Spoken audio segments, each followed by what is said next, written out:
je me considère plus proche de la petite de 9-10 ans que cette fille qui a évolué dans ce milieu disciplinaire, quoi, où je crois que je me suis absentée.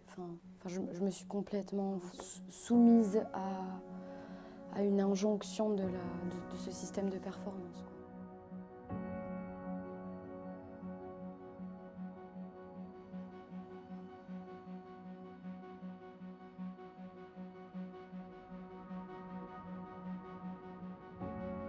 J'ai été sportive de haut niveau en gymnastique artistique pendant 8 ans, de 11 ans à 19 ans.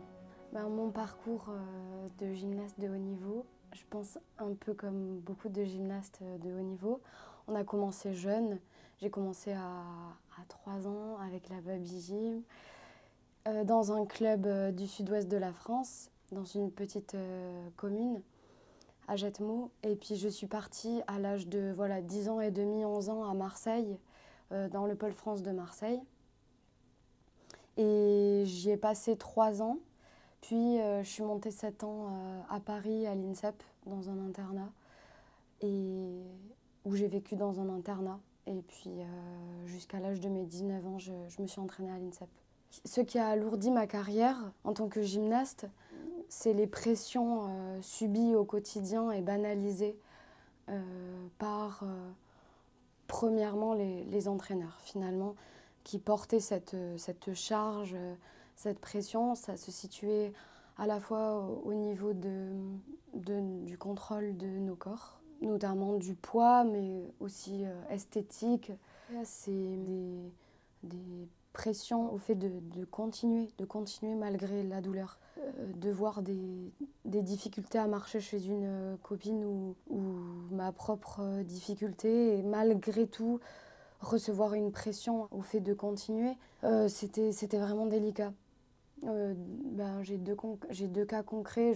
J'étais dans un entraînement, je devais avoir 16 ans, fin de journée au sol, je fais un double salto groupé, je lâche la jambe en l'air, du coup je finis pas ma rotation, j'arrive devant, trop devant, donc cheville, donc entorse effet tiroir, les gymnastes se reconnaîtront. Et donc, c'est très douloureux, ça peut aller jusqu'à l'arrachement osseux. Et l'entraîneur me dit « tu te lèves et tu cours vers moi ».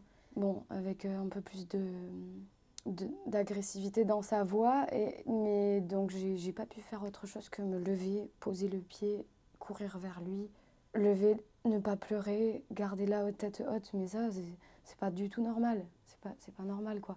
Mais ça, c'est des effets chocs, mais c'est vraiment du banal. C'est du banal. De le voir chez des copines, d'en pâtir, hop, t'as pas le temps. T'as pas le temps. Parce que toi, t'as ta vie à sauver. T'as ton corps à sauver de l'autre côté. C'est un carnage au niveau de l'individualisation, cet effet-là. À ce moment-là, j'avais 17 ans. J'étais donc senior.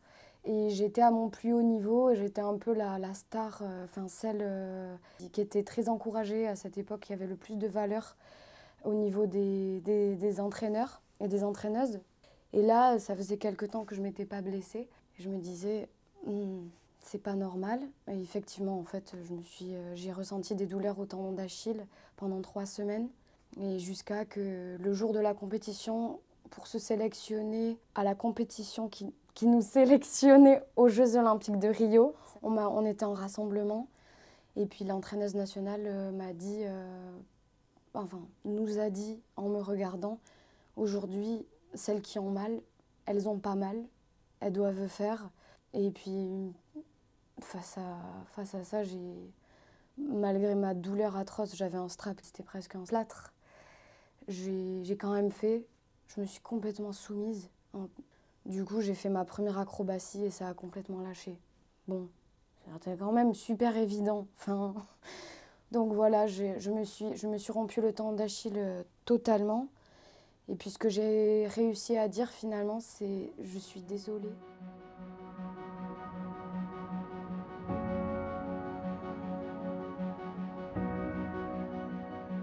C'est un échec de partir, c'est tellement mal vu. C'est aussi important que performer, en fait. C'est de rester dans c'est de rester dans ce système, de réussir à rester dans ce système de performance. Donc c'était la préparation des Jeux Olympiques de Rio. Alors vraiment, les gymnastes qui reviennent à l'entraînement pour se réentraîner et pour revenir à leur niveau, c'est déboulé. Ça perd du temps. On est un poids pour le système. Ma rééducation a été très longue. Je crois que tout mon être freiner la reprise. Mais bon, à la fois, c'était pas clair. Je voulais quand même revenir. Je connaissais que ça. Il fallait que je revienne.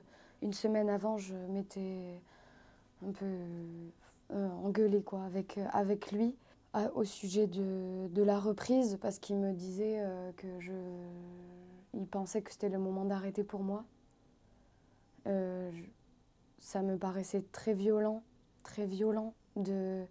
qu'on me dise ça, alors que ça faisait 9 ans qu'on me demandait de jamais se poser cette question et de toujours continuer coûte que coûte, malgré des fractures, d'avancer toujours. Et là qu'on me dise, je crois que pour toi c'est le moment d'arrêter, je pense que tu as fait le tour. C'était très violent que même ça m'appartienne même pas. En même temps que l'entraîneur m'a dit ça, il y a une autre personne de la fédération qui m'a pris aussi à l'écart et qui m'a parlé et qui m'a dit, tu sais Valentine, une fois que tu découvres quelque chose dans ta vie à côté de la gymnastique, en fait tu peux plus pratiquer la gymnastique. Pour pratiquer la gymnastique, il faut qu'il y ait rien à côté dans ta vie, il faut qu'il y ait que la gymnastique. Et une fois que tu commences à découvrir des choses, et à parler de mon BTS, du milieu de l'horticulture, etc., je crois que pour toi c'est fini.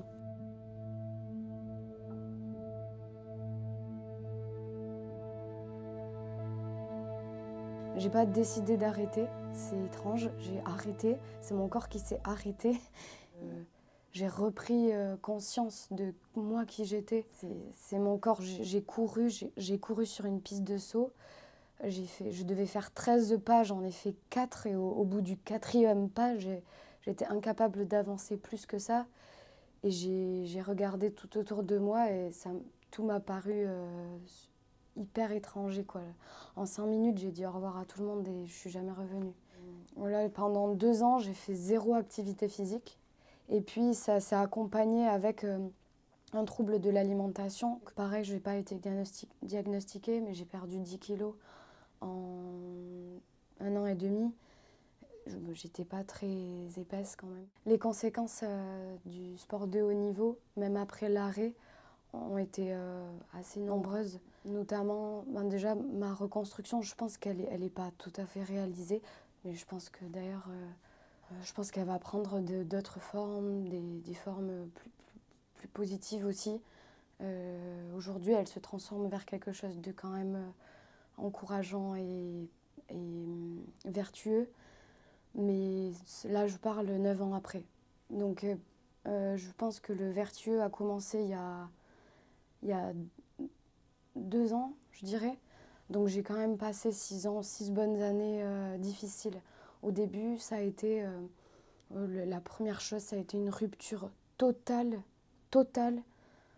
avec l'effort, avec la prise de risque, avec l'activité physique, avec mon corps.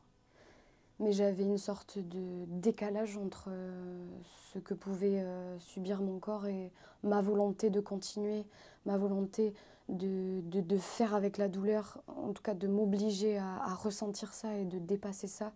En fait, au fur et à mesure, la conséquence que ça a eu, je ne savais plus quand est-ce que mon corps pouvait se blesser ou pas. Même en cas concret, j'avais peur de me baisser pour faire mes lacets, parce que je pensais que potentiellement j'allais me déchirer l'ischio. Je ne savais pas du tout à quel moment on se blesse ou à quel moment on ne se blesse pas, tellement que ça m'avait... Je m'étais détachée de mes sensations naturelles, quoi.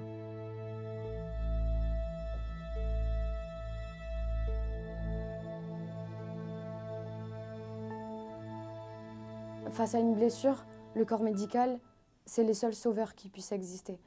Sauf que eux, ce qu'ils expliquent bien dans le documentaire, c'est qu'ils sont aussi au service de la performance. Au lieu de promouvoir la santé, La santé pure, on peut dire, elle est empiétée, elle est déformée par, encore une fois, ces pressions de charge, ces pressions à la médaille de performance extrême, ce qui modifie les diagnostics en fait, médicaux.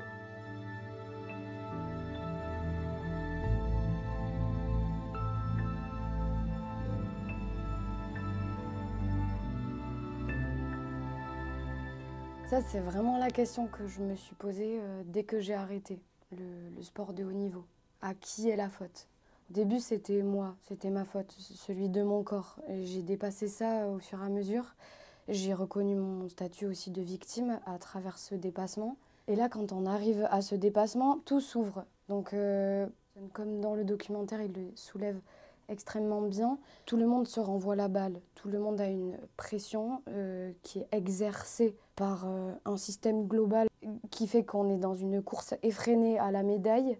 C'est parce qu'il y a plusieurs acteurs qui prennent pas au sérieux leurs responsabilités de la santé des sportifs de haut niveau que les dérives peuvent apparaître. Je pense que ça peut être solutionné par effectivement des réglementations solides, des surveillances extrêmement solides, voilà, sur comment on pratique ces sports pour mettre en avant la santé des acteurs, mais de tout type, autant les entraîneurs que les